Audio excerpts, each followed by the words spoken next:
All right, let's talk about a question that haunts boardrooms everywhere. A real multi-billion-dollar question. Why is it that huge enterprise transformations, using the exact same powerful technologies, can lead to such wildly different outcomes?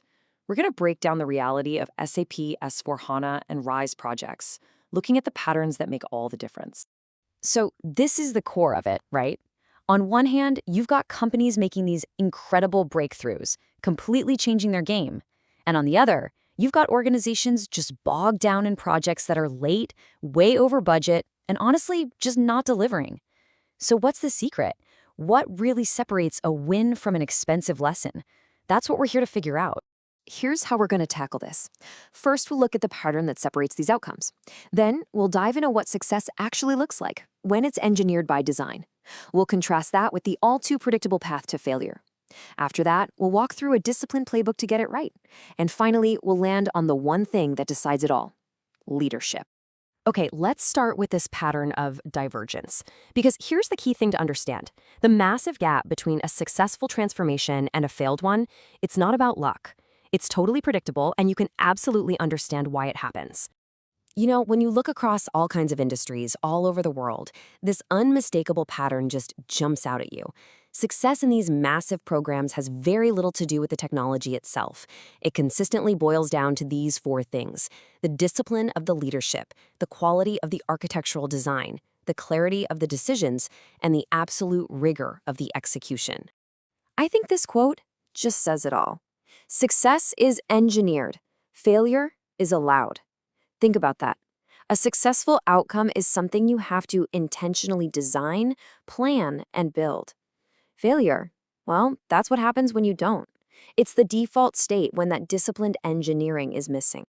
And this right here is where so many projects go off the rails. We get caught up debating the things that, frankly, don't decide the outcome. Which modules, which cloud provider, which fancy branded methodology. The real game is played over on the left. The questions that truly matter are: how did we define value? How did we stare complexity in the face? And how were our decisions governed? So, if success is engineered, what does the blueprint actually look like? Let's dig into the core principles that you'll find in every single winning transformation. Okay, if you only remember one thing, make it this. This is the core truth. Business value is designed first. Technology is just the tool that follows. You have to define and agree on the value you're chasing before you write a single requirement, map a single process, or configure a single screen. That value becomes your North Star for everything that comes next. So how do you put that into practice?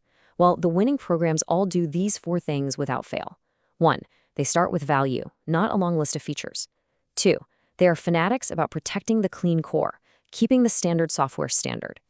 3, they don't guess about how their business runs. They use process intelligence to replace assumptions with facts. And 4, they automate relentlessly to build speed and stability. And that discipline continues. They govern the program not like some IT project, but like the massive board-level strategic investment it is. They also know that user adoption isn't about a training class the week before go live. It's about changing behavior, and that work starts on day 1. And finally, they treat that stabilization period right after launch as absolutely mission critical, because that's when you secure the value you just fought for. Now, let's flip the coin over. Just as success is engineered, failure follows its own very predictable path.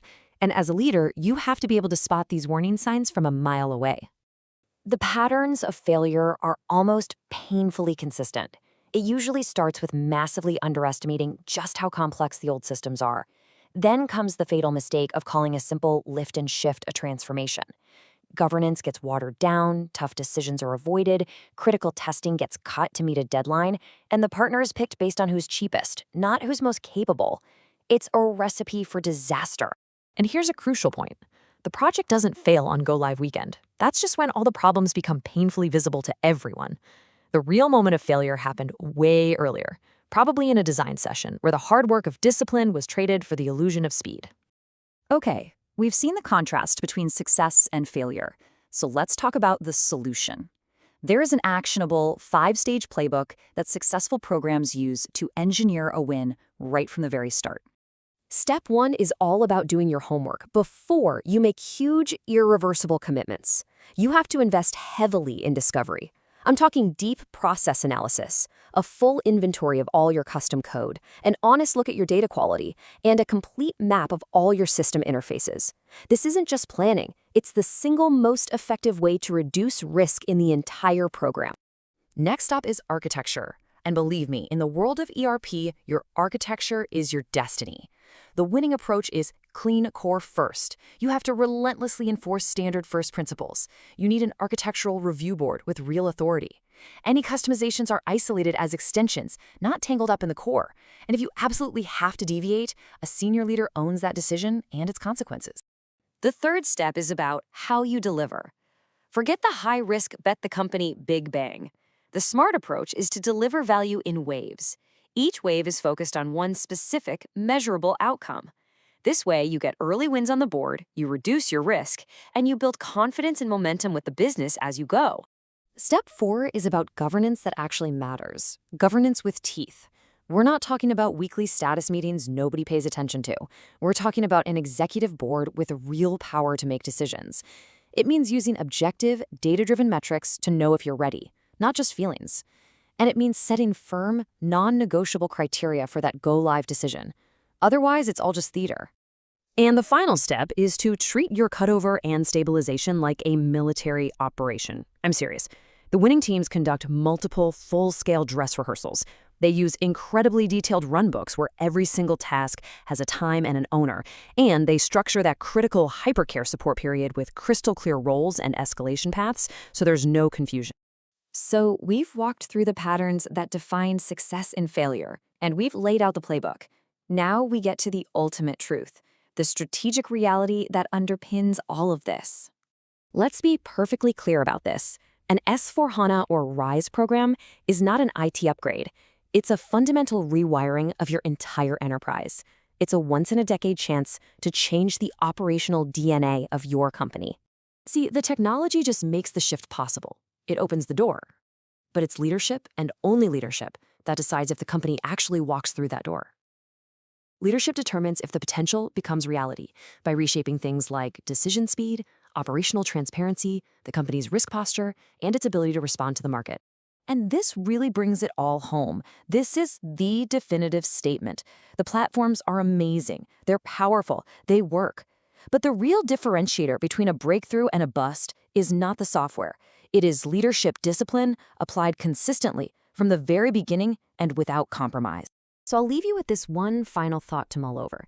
It is so easy to blame the technology, to say it's just too complex, but the evidence is clear that's not the root cause.